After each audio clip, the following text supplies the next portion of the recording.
사랑방 우리 나눔지 공부에 함께 해주신 모든 성도님들을 주님의 이름으로 환영하며 축복합니다. 자, 오늘은 우리 11월 이제 둘째 주인데요.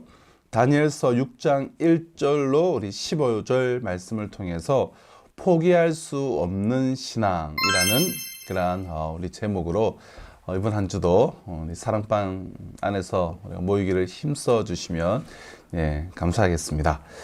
제가 서론을 한번 읽어보도록 하겠습니다. 예수님은 몸은 죽여도 영혼은 능히 죽이지 못하는 자들을 두려워하지 말고 오직 몸과 영혼을 능히 지옥에 멸할 수 있는 이를 두려워하라 라고 말씀하셨습니다. 인생을 다스리시고 온전히 심판하실 이는 사람이 아니라 오직 하나님이십니다. 이것이 세상의 어떠한 위협 앞에서도 신앙을 선택해야 할 이유입니다. 우리가 이 시대를 살아가면서 포기할 수 없는 그 신앙, 그 신앙의 모본을 우리가 다니엘을 통해서 좀 함께 배우기를 원하는데요. 자, 먼저 큰 1번입니다. 우리 1절로 9절 첫 번째 단락. 바사의 고관들이 다니엘을 함정에 빠뜨리기 위해 악한 계략을 세웁니다. 자, 1번입니다. 다니엘을 시기한 총리들과 고관들이 다니엘을 고발할 수 없었던 이유는 무엇입니까? 자, 4절. 이에 총리들과 고관들이 국사에 대하여 다니엘을 고발할 근거를 찾고자 하였으나 아무 근거, 아무 허물도 찾지 못하였으니 이는 그가 충성되어 아무 그릇됨도 없고 아무 허물도 없었음이었더라. 자, 지금 4절에 다니엘을 시기한 총리들과 고관들이 다니엘을 고발할 수 없었던 그 이유가 무엇이죠? 그러니까 다니엘이 너무나 충성되어서 아무런 그릇됨도 없고 아무런 허물도 없었기 때문에 지금 고발할 근거를 찾지 못하고 있다는 것이죠. 자, 지금 우리 지난주에 이어서 좀 중간에 몇 장이 지나갔는데요. 이제 배경이 이렇습니다. 바벨론이 이제 느부갓네살 왕 다음에 그의 아들인 벨사살 왕의 통치를 끝으로 우리 5장을 끝으로 몰락하고 이제 메대와 바사라고 하는 이 두 나라가 연합하여서 탄생한 이 페르시아 제국이 고대 근동의 패권을 지금 장악했습니다.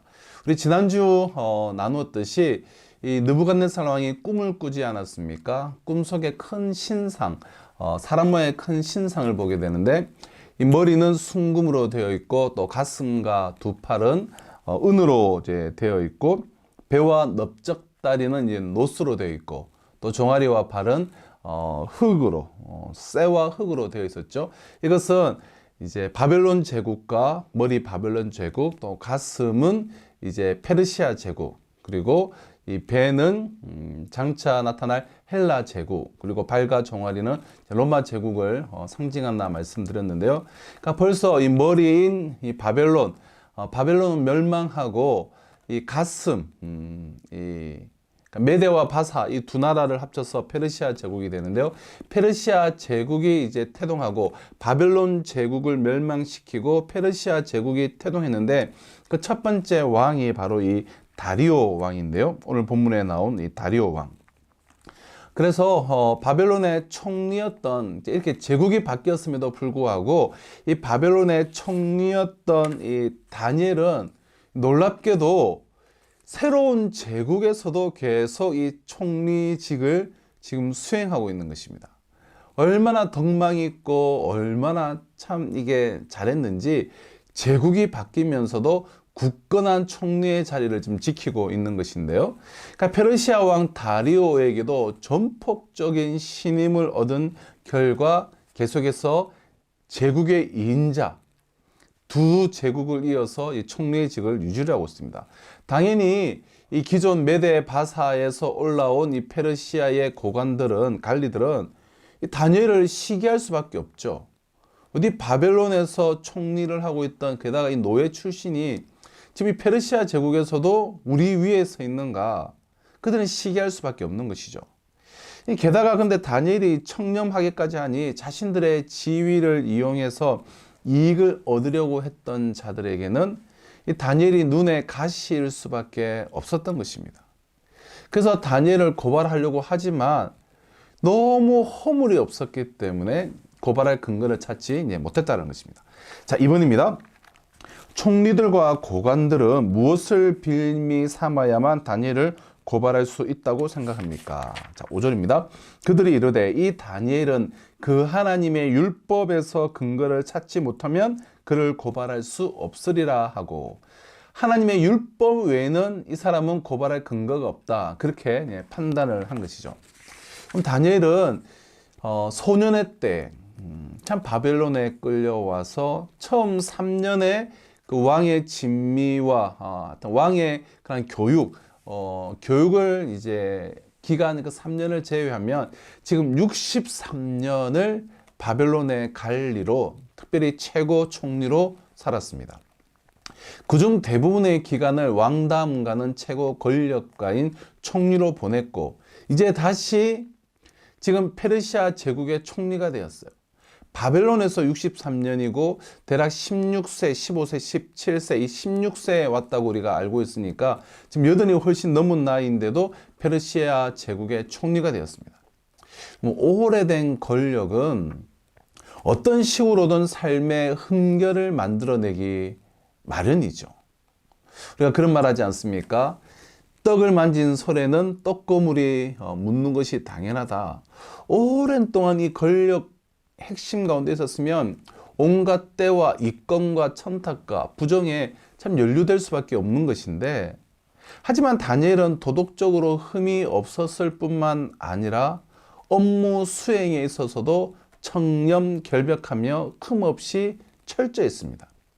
결국 이 관리들은 이 다니엘의 종교를 고발의 빌미로 삼기로 한 것이죠. 이는 다니엘이 이방 땅에서도 자신의 신앙적 정체성을 분명히 드러내고 있었음을 우리가 알 수가 있는 것이죠.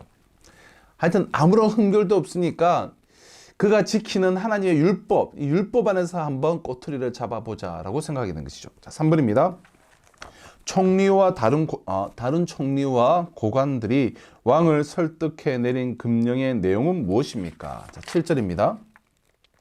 나라의 모든 총리와 지사와 총독과 법관과 간원이 다 한자리에 모여서 의논하고 왕에게 한 법률을 세우며 한 금령을 정하실 것을 구하나이다.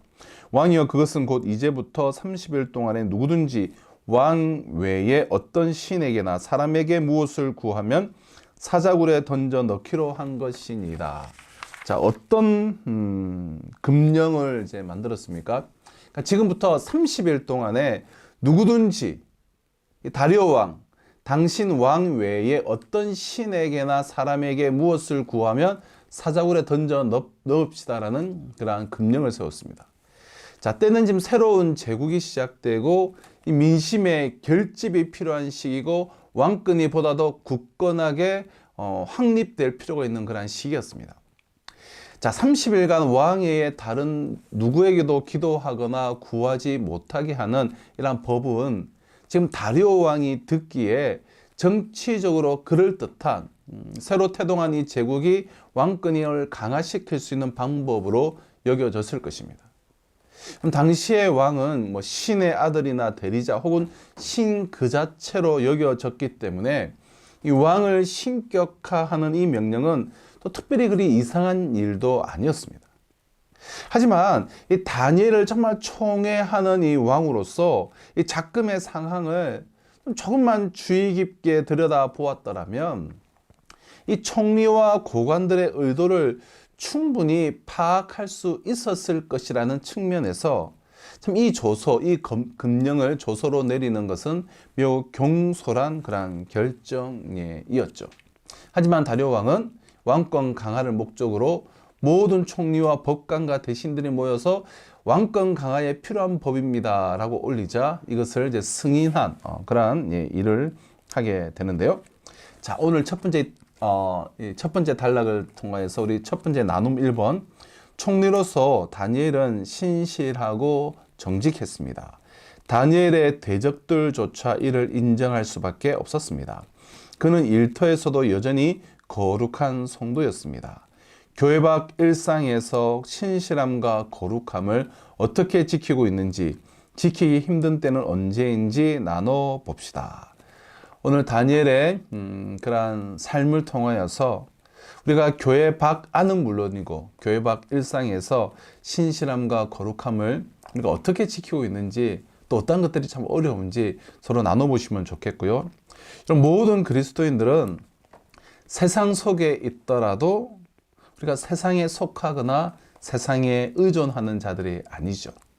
우리가 세상에 속해 있지만 정말 구별되어서 어떻게 하나님 나라를 추구하며 나아가는 것인가, 어떻게 지키고 있는지, 어떤 일이 어렵고 힘든지 서로 좀 나누는 시간들이 되었으면 좋겠고요. 우리 두 번째 단락 2번입니다.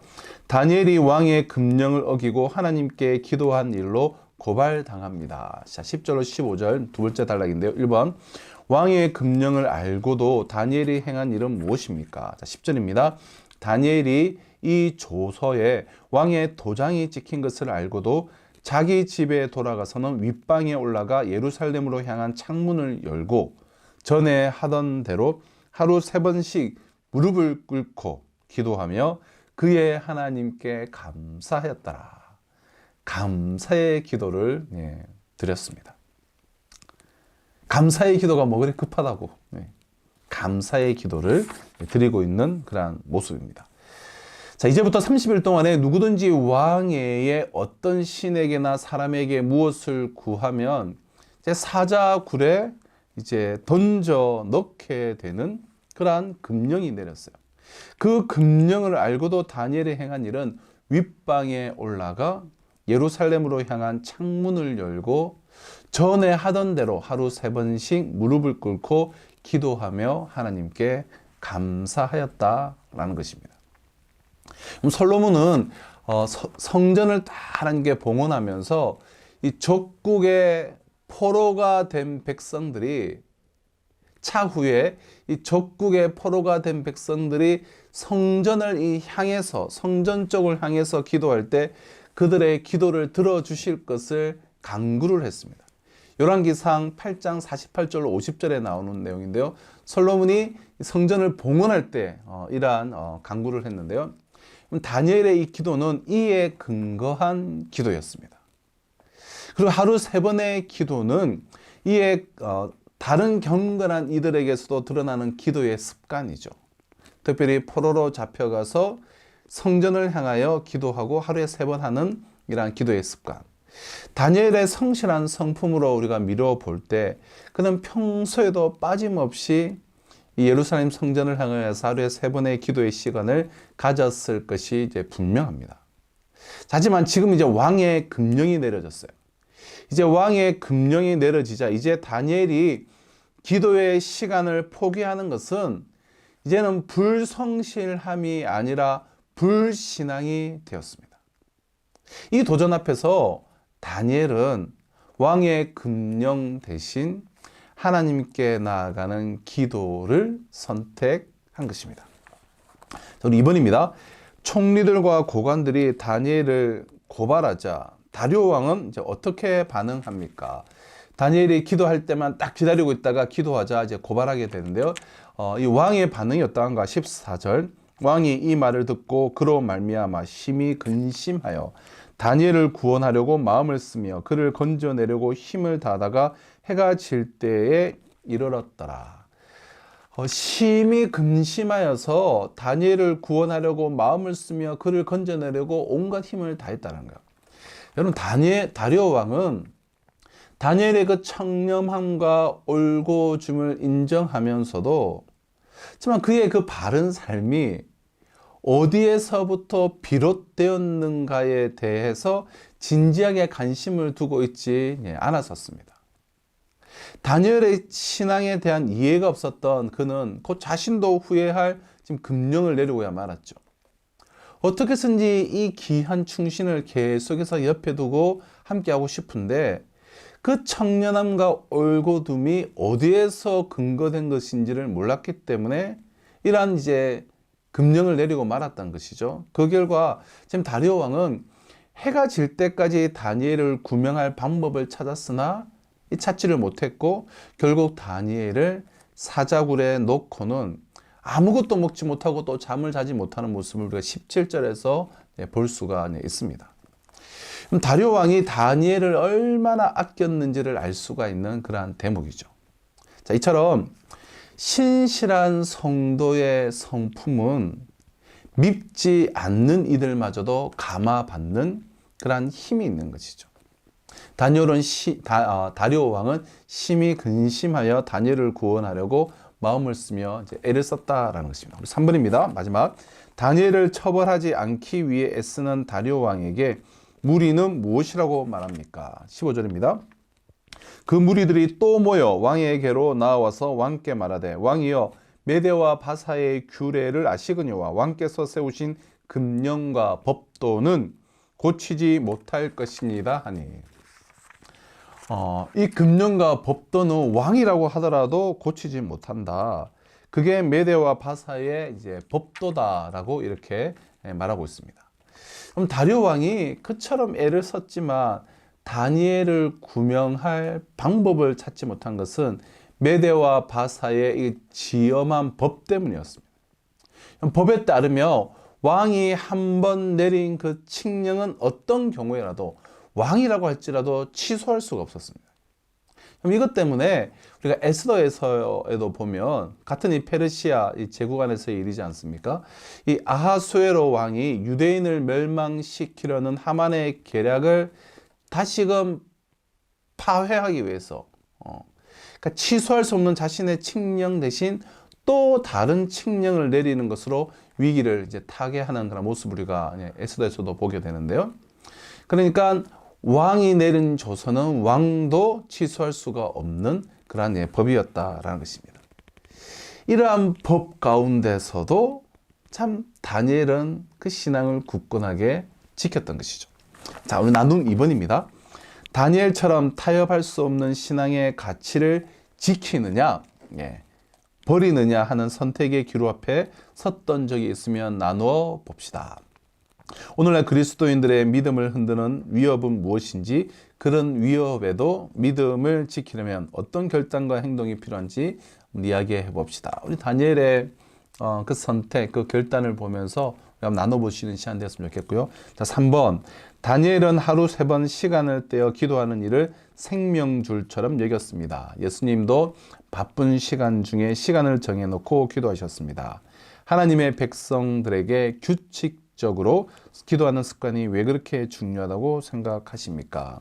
우리 한번 나눔 2번, 3번을 이제 나눠 보시고 이렇게 오늘 포기할 수 없는 신앙에 대해서 다시금 마음이 다지는 시간들이 되었으면 좋겠는데요. 사랑하는 성도 여러분, 우리가 이제 주님만 섬기고 산다는 것은 이러한 난감뿐만 아니라 참 어떻게 보면 생명을 잃을 위험도 초래하는 것이죠. 오늘날은 물론 세상이 그렇게 생명의 위협이 별로 없고 세상이 개선된 듯 하지만 여전히 악한 자의 영향 아래, 오늘 우리가 살아가는 이 세상은 그 악한 자의 영향 아래 놓여져 있습니다. 사단적, 이 악마적인 속성을 품고 있기 때문에 그럼 신앙 때문에 오늘도 여전히 우리는 박해를 받을 수가 있는 것이죠. 그럼 그러한 순간이 우리가 찾아온다고 하더라도 우리가 정말 굴하지 않으려면 참 다니엘과 같이 이 포기할 수 없는 신앙, 우리가 이 신앙을 굳건히 지키기 위해서는 오늘을 하루하루를 우리가 일상에서 매우 충성스럽게 다니엘같이 뜻을 정하여서 기도하며 나아가는 그런 삶이 중요할 것입니다. 이번 한 주도 우리가 사랑방 안에서 먼저는 우리가 좀 매일 말씀의 경건의 시간, 말씀 묵상 시간을 가지시고요. 그리고 한 주간 모여서 사랑방 안에서 함께 말씀을 나누며 또 함께 기도하며 우리가 정말 포기할 수 없는 이 신앙 또 다시금 잘 지켜나가는 그런 복된 시간 되시기를 주님의 이름으로 축원합니다.